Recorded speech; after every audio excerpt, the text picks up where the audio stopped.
Assalamualaikum warahmatullahi wabarakatuh.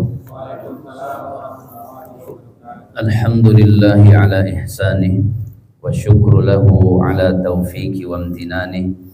Ashhadu an la ilaha illallah ta'ziman li sya'nih wa ashhadu anna Muhammadan abduhu wa rasuluh sallallahu alaihi wa ala alihi wa ashabihi wa a'wani. Jamaah salat zuhur yang dirahmati oleh Allah Subhanahu wa taala. Pada siang hari ini kita berkumpul di Masjid Al-Hijrah, ya, di salah satu dari rumah-rumah Allah Subhanahu wa taala. Ya, mudah-mudahan langkah kaki kita, duduknya kita di sini tercatat di sisi Allah sebagai amal ibadah di bulan Ramadan ini, karena menunggunya kita ya untuk sholat, menunggu waktu sholat, maka insya Allah tercatat ya kita seperti orang yang sholat. Jamaah rahimani wa rahimakumullah, kesempatan siang hari ini kita akan membahas fikih yang berkaitan dengan puasa Ramadan, ya, materi yang disampaikan oleh panitia ya demikian. Dan perlu kita pahami bersama ya, puasa itu terbagi menjadi dua. Ada puasa wajib, ada puasa sunnah. Dan puasa wajib itu sendiri ya, terbagi lagi menjadi tiga ya. Yang pertama, puasa wajib karena waktunya itu sendiri, karena waktunya itu sendiri. Hanya satu puasa wajib yang karena waktunya itu sendiri, yaitu puasa Ramadan ya. Jadi bulan Ramadan wajib berpuasa. Dan bagi orang yang tidak puasa, ya tentunya dia berdosa besar ya. Orang-orang yang meninggalkan puasa Ramadan ya, maka ada dua kemungkinan. Kemungkinan yang pertama, kalau misalnya dia mengingkari kewajiban puasa Ramadan, maka dia hukumnya telah kafir. Misalkan dia mengatakan nggak perlu puasa, puasa itu nggak wajib ya, maka dia telah kafir. Akan tetapi ketika dia tidak berpuasa karena malas, aduh saya malas ini puasa, tapi saya yakin puasa itu wajib ya, maka dia masuk dalam kategori berdosa besar ya. Jadi harus dibedakan. Kalau dia mengingkari kewajiban, maka dia telah kafir, karena itu masuk di dalam rukun Islam. Orang yang mengingkari salah satu dari rukun Islam, maka dia telah kafir. Baik. Nah, kemudian ya disebutkan ya di dalam satu riwayat, yaitu hadis yang diriwayatkan Imam An-Nasa'i, yaitu dari sahabat yang mulia Abu Umamah Al-Bahili, bahwasanya Abu Umamah Al-Bahili bercerita ya, mendengar Rasulullah SAW bersabda. Jadi Rasulullah menceritakan ini semua kepada para sahabat. Di antara yang mendengar adalah Abu Umamah Al-Bahili. Jadi satu ketika, kata Rasulullah SAW di dalam mimpinya, dan mimpi Nabi SAW, apa yang ada datang dari Allah Subhanahu wa taala ini adalah wahyu. Nah, ketika itu Rasulullah di dalam mimpinya diajak oleh dua orang laki-laki. Ya, dua orang laki-laki. Diajak naik ke satu bukit yang terjal yang tinggi. Ketika Rasulullah kelelahan, diajak lagi, ayo ya Muhammad, segera kita naik ke atas puncak. Nah, sampailah di satu tempat, kemudian terdengar suara teriakan-teriakan, suara siksaan-siksaan, yang tidak lain dan tidak bukan yang mengajak Rasulullah SAW ke satu tempat ini adalah malaikat. Jadi malaikat mengajak Rasulullah. Kemudian dilihatlah oleh Rasulullah SAW ya di antara orang-orang yang disiksa ya di neraka tersebut, bahwasanya apa? Diperlihatkan oleh Allah Subhanahu wa taala ada ya sebagian orang yang digantung kakinya, diurat kakinya digantung, kemudian kepalanya berada di bawah, mulutnya robek mengalirkan darah. Kakinya digantung di atas, kepala di bawah, mulutnya robek mengalirkan darah. Kemudian Rasulullah Shallallahu Alaihi Wasallam bertanya kepada para malaikat, manhum ya malaikat, siapa mereka itu wahai malaikat? Mereka itu, kata malaikat, orang-orang yang berbuka puasa belum pada waktunya. Artinya orang yang berbuka puasa, dia tidak berpuasa dengan sengaja, ya, tanpa ada udzur syar'i, maka inilah gambaran hukuman yang diterima ya pada orang yang meninggalkan puasa ini. Nah, itu satu kewajiban ya puasa karena waktunya. Kemudian yang kedua, puasa wajib karena suatu sebab atau kafarat, yaitu denda. Contoh, wajib puasa bukan karena waktu bulan Ramadan. Kalau yang pertama tadi karena waktu, yaitu bulan Ramadan. Maka wajib karena sebab, yaitu kafarat atau denda ini. Di antara contohnya adalah yaitu orang yang melanggar sumpah. Yang melanggar sumpah. Misalkan ada orang yang melanggar sumpah. Sumpah, wallahi ya, saya ndak mau ketemu sama Pak siapa? Hazril ini. Ya kan seperti itu. Udah wallahi sumpah. Saya tidak mau lagi ketemu sama beliau ini katanya. Tahu-tahu bulan depan ketemu, padahal sudah wallahi, sudah sumpah dengan kalimat qasam, ya kan? Kalimat qasam. Nah, ketika dia melanggar sumpah ini, ya, maka dia harus memenuhi apa? 3 hal. Yang pertama yaitu imma dia memberi makan 10 orang miskin, ya, atau memberi pakaian, atau puasa 3 hari ketika orang itu melanggar sumpah. Ya, demi Allah saya tidak mau sholat di Al-Hijrah, sudah bersumpah begitu. Tahunya bulan depan datang ke Al-Hijrah sholat, berarti dia melanggar sumpah, maka dia harus puasa 3 hari. Gak sanggup puasa, memberi makan 10 orang miskin atau memberikan pakaian kepada orang miskin. Nah, ini ketika dia melanggar sumpah, maka ini puasa wajib ya, yang 3 hari ini tadi puasa wajib karena apa? Karena sebab ya, karena sebab. Kemudian contoh yang lain, puasa wajib karena sebab berhubungan badan di siang hari sama istri, kecuali lupa ya. Kalau lupa nggak masalah. Kira-kira ada nggak yang lupa? Jima lupa sama ya, ini aneh ini. Kalau makan minum biasa kan. Tapi anggaplah kalau seandainya betul-betul lupa, kalau itu bulan Ramadan, maka namanya lupa, lanjut puasa. Nah, tetapi ya ternyata istrinya mengingatkan, kemudian dia lanjut. Ya, dia lanjut. Disebutkan di dalam hadis ya bahwasanya dia harus puasa 2 bulan berturut-turut. Ya. 1 bulan selesai. Nah, besoknya enggak ini, ngulang lagi. Yang ngulang lagi dari awal. Harus berturut-turut. Dan ini ketetapan syariat. Makanya bahaya. Apalagi pengantin baru. Pengantin baru harus jaga jarak. Nah, kemudian itu diantara kafaratnya, dendanya itu puasa 2 bulan berturut-turut. Makanya ada satu orang datang ke Rasulullah SAW. Ya Rasulullah, celaka saya. Kenapa? Saya berhubungan badan dengan istri saya di bulan Ramadan. Ya. Kemudian apa yang harus saya lakukan ya Rasulullah? Kamu kalau begitu memerdekakan budak. Kemudian saya nggak mampu. Kalau gitu puasa 2 bulan berturut-turut. Tidak mampu juga. Nah, akhirnya apa? Disuruh Rasulullah memberi makan 60 orang miskin. Ya Rasulullah, saya ini orang miskin. Saya nggak mampu puasa apa namanya, memberi 60 orang miskin, memberi makan 60 orang miskin.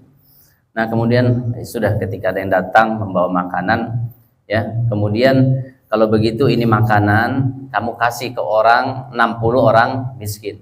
Ya Rasulullah, di sudut kota Madinah ini saya yang paling miskin. Bagaimana saya mau kasih ini makanan, ya kan, ke orang lain sementara saya yang paling miskin? Akhirnya sudah ambil sudah makanan. Ambil sudah makanannya. Nah, kemudian ini penjelasan dari para ulama. Ini ya bukan berarti ya kita coba-coba seperti itu kemudian dengan alasan saya nggak mampu, tidak. Tetapi ini pada masa itu memang betul-betul orang tersebut adalah orang yang fakir, orang yang betul-betul fakir.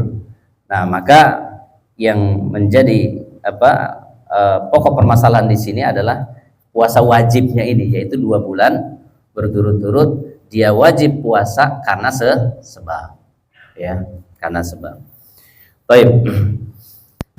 Kemudian orang yang wajib puasa juga karena sebab adalah membunuh binatang buruan saat ihram.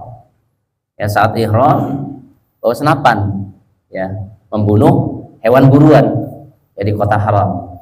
Maka dia juga wajib puasa, ya, wajib puasa. Ada kafaratnya. Kemudian yang ketiga, puasa wajib karena nadar. Jadi yang pertama puasa wajib karena waktu, yang kedua puasa wajib karena sebab, yang ketiga puasa wajib karena nadar. Ya, nadar. Misalkan seperti ini, kalau saya keterima kerja di Petrosi, saya mau puasa Senin Kemis selama 1 bulan. Yang awalnya puasa Senin Kemis hukumnya sunnah, maka menjadi wajib. Kalau saya dapat bonus dari bos, ya saya mau puasa 1 bulan full. 1 bulan full, kan begitu. Maka ini puasa nadar. Kalau anak saya diterima misalkan di Universitas Islam Madinah, saya mau istiqomah puasa bulan ini Senin Kamis, maka Senin Kamisnya itu menjadi wajib. Padahal hukum asalnya adalah sunnah. Ya, hukum asalnya adalah sunnah. Nah, itu karena nazar. Makanya para ulama ya menjelaskan, ya, jangan kita itu ibadah karena nazar. Artinya jangan bernazar deh. Ya, jangan bernazar. Karena orang yang ibadahnya karena nazar ini ibadah orang pelit, ibadah yang dipaksa, ya, ibadah yang dipaksa. Kalau misalnya dia tidak kesampaian apa yang dinazarkan, kira-kira mau puasa nggak? Tidak. Ya, saya mau rutin sholat berjamaah 5 waktu di masjid. Kalau anak saya keterima misalkan di Universitas Harvard di Amerika, kan begitu, misalnya begitu. Dia nggak mau sholat 5 waktu kalau anaknya nggak keterima, berarti kan ibadahnya karena manusia. Maka inilah ibadah orang pelit. Saya mau sedekah kalau anak saya nanti lulus kuliah. Nah, berarti karena nazar ini, nah seperti ini karena nazar ini, nah ini namanya ibadah orang pelit. Para ulama menyebutkan seperti itu. Maka kalau memang mau ibadah ya kita ibadah, ya, tidak perlu bernazar. Dan hukum asalnya nadar ini makruh, ya, hukum asalnya makruh. Baik, itu macam-macam puasa. Keutamaan bulan Ramadan tidak perlu disebutkan. Sudah disebutkan, Pak? Nah, sudah, ya. Keutamaan puasa ya pun demikian. Nah, kita lanjut ya sekarang, yaitu hukum puasa. Ya, hukum puasa. Ijma para ulama, yang namanya puasa ini adalah wajib. Konsensus, sudah kesepakatan kaum muslimin di segala penjuru dunia, ya, itu pasti tahu yang namanya puasa Ramadan adalah hukumnya wajib. Akan tetapi hukum puasa ini awalnya adalah, ya, ada pilihan. Jadi ada 2 fase. Ya, para ulama menyebutkan 2 fase. Ya, turun firman Allah Subhanahu wa taala tentang puasa ini 2 fase. Fase yang pertama, ya, bahwasanya Kaum muslimin pada saat itu diwajibkan puasa, tapi diberi pilihan. Boleh puasa, boleh tidak. Ini di fase awal-awal perintah tentang puasa, yaitu di tahun 2 Hijriah. Tahun 2 Hijriah. Nah, kemudian Rasulullah Shallallahu Alaihi Wasallam wafat tahun 11 Hijriah. Berarti Rasulullah Shallallahu Alaihi Wasallam ya puasa Ramadan itu berapa kali? 9. 11 dikurang 2. Ya mulai kan puasa Ramadan. Awalnya dikasih pilihan fi Ramadan ala ahdi Rasulullah Shallallahu Alaihi Wasallam. Kami ya pada saat itu kata Salamah bin Aqwa berada bersama Rasulullah Shallallahu Alaihi Wasallam di bulan Ramadan. Wa man syaa'a shoma wa man syaa'a iftara. Barang siapa yang mau puasa maka puasa, yang siapa yang mau berbuka maka berbuka. Akan tetapi faftada bi ta'ami miskin, ya, akan tetapi memberi makan satu orang miskin, hatta unzilat hadhil ayah faman syahida minkumus syahra falyasum. Sampai turunlah ayat, yaitu Quran surat Al-Baqarah ayat 185. Ya, barang siapa yang diantara kalian menyaksikan di negeri tempat tinggalnya yaitu hilal bulan ya Ramadan, maka hendaklah ia berpuasa pada bulan tersebut. Maka ada 2 fase. Walaupun ada 1 fase lagi yang disebutkan oleh para ulama ya, yaitu fase ketika dia puasa kemudian menjelang maghrib dia tertidur, ternyata tidurnya itu sampai isya, maka dia tidak boleh berbuka, harus puasa lagi sampai keesokan harinya. Nah, itu ada fase yang seperti itu ya, fase yang seperti itu. Tetapi yang masyhur fase perintah puasa ini 2. Yang pertama ada pilihan boleh puasa boleh tidak, kemudian yang kedua baru puasa seutuhnya, yaitu satu bulan. Baik, maka ini yang berkaitan dengan hukum puasa. Jadi sepakat kaum muslimin ya tentang ya wajibnya puasa Ramadan. Jadi kalau misalnya ada yang berpendapat puasa Ramadan ini sunnah, berarti ini adalah pendapat yang menyimpang ya, pendapat yang menyimpang. Baik, bagaimana dengan puasa? Apakah kita boleh ya memulai puasa itu di saat orang-orang belum mulai puasa dengan bentuk kehati-hatian? Satu contoh misalkan ya belum diumumkan oleh pemerintah ya puasanya, nanti malam baru sidang isbat. Nanti malam baru sudah sidang isbat. Nah, kemudian kita puasa 1 hari ya sebelumnya. Maka dalam kondisi seperti ini tidak boleh, bentuk kehati-hatian yang keliru. Yang harus kita lakukan adalah menunggu sidang isbat, yaitu kita berpuasa bersama kaum muslimin ya, sebagaimana hadis Rasulullah sallallahu alaihi wasallam, as-saumu yauma tasumun wal fitru yauma tuftirun. Kata Nabi SAW, puasa kalian ditetapkan tatkala mayoritas kaum muslimin berpuasa, ya tentunya ini adalah di bawah naungan pemerintah. Artinya kita puasa ya sudah diatur, ditetapkan oleh pemerintah, ya sudah ada para ahli di bidangnya, baik itu melihat dengan hilal ataupun dengan cara yang lainnya. Ya tentunya ini kita harus taat ya dalam hal ini. Jadi kita nggak boleh mendahului puasa 2 hari duluan. Puasanya berapa hari? 32 hari. Puasa Ramadan 32 hari. Puasa Ramadan itu hanya 2, entah dia 29 atau 30. Nggak ada yang 32 hari. Ya. Kecuali ada kelompok-kelompok yang menyimpang ya puasanya 33 hari katanya. Karena hitungan orang tua saya begini dulu. Jadi puasanya 33 hari. Ada nggak? Banyak. Ya, nanti lihat di berita. Ya lebarannya belakangan. Ya lebarannya belakangan. Puasanya duluan. Nah, seperti itu. Maka kita harus ikut pemerintah. Puasa dan berlebaran bersama pemerintah. Kemudian yang berikutnya, syarat wajib puasa. Yang pertama sehat. Ya, tidak dalam keadaan sakit. Ya, kalau misalkan sakit, ya ini boleh berbuka. Tentunya nanti ada perincian-perincian tersendiri.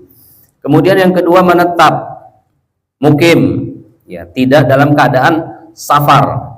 Kalau dia safar melakukan perjalanan jauh, maka dia boleh tidak puasa. Ya, ada tugas misalnya, kemana tugasnya? Samarinda. Kenapa kamu nggak puasa? Safar. Ada tugas dari atasan. Padahal naik mobil AC, ber-AC, ya kan? Tapi nggak puasa. Wah, cepus begini ya di mobil. Nah, apakah seperti ini boleh dengan alasan safar? Ya nanti ada penjelasannya. Insya Allah besok. Ya, insya Allah besok kita jelaskan perinciannya. Nah kemudian yang ketiga, ya syarat wajib puasa itu adalah suci dari haid dan nifas. Ya, suci dari haid dan nifas. Adapun syarat wajib secara umum, ya syarat secara umum, ya dia itu boleh puasa. Yang pertama yaitu Islam, ya. Kemudian akil baligh, ya, akil baligh. Nah ini syarat ibadah secara umum. Jadi kalau orang yang belum baligh berarti belum wajib puasa. Hanya bentuknya adalah takdib, yaitu bentuk belajar, ya, bentuk pembelajaran untuk anak-anak. Ya maka boleh dia puasa. Baik. Nah, suci dari haid dan nifas.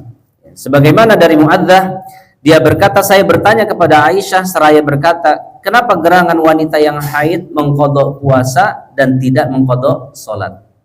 Karena perempuan ini wajib dia mengqadha puasa, ya, tetapi salat tidak wajib dia qadha. Kemudian Aisyah menjawab, kana yusibuna dzalika fa nu'maru biqadha'is shaum wa la nu'maru biqadha'is shalah.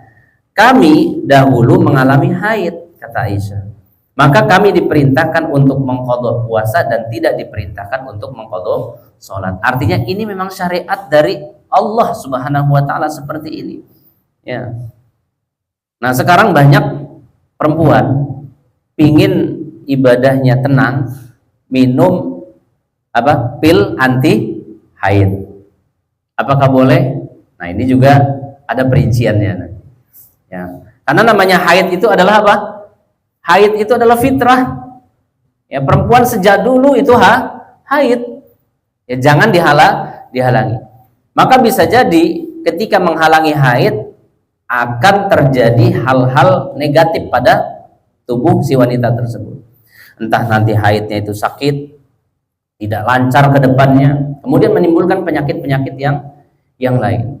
Ya, kecuali dalam satu kondisi, ya misalkan mau umroh, kan seperti itu. Nah ini para ulama yang menyebutkan kalau misalkan dalam kondisi seperti ini, ya ini boleh selagi aman, ya selagi aman bagi tubuhnya. Adapun puasa Ramadan, ya inilah sudah ketetapan syariat, perempuan itu sebagian besar ya pasti ada haid, sebagian besar. Walaupun ada perempuan itu yang nggak haid, jadi terus puasa dia. Ada kejadiannya 1001. Ya, nggak banyak kan seperti itu, nggak banyak. Tetapi sebagian besar wanita itu pasti haid, maka dia tidak boleh puasa dan dia harus mengganti pada hari yang lainnya. Maka ini ya diantara syarat wajib puasa. Baik, sampai di sini dulu. Mungkin ada pertanyaan, ya 1-2 pertanyaan. Ya, silakan bebas tentang puasa. Nanti kita lanjutkan besok, yaitu poin yang mendapatkan keringanan untuk tidak berpuasa. Ya, silakan.